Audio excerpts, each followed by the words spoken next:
It's like I was on the edge of a cliff. I was ready to jump. I just needed to push.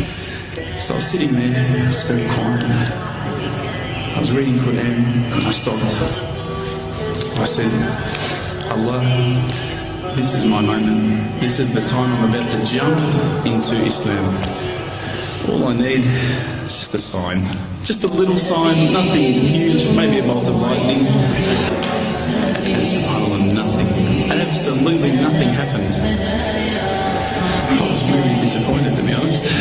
I was gutted. I was sitting there thinking, this is it, you know, this was my last chance, Islam, and I haven't found it. I pulled back the Quran, I turned back to where I was reading.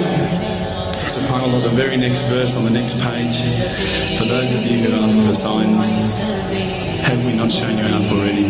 Look around you, look at the stars, look at the sun, look at water.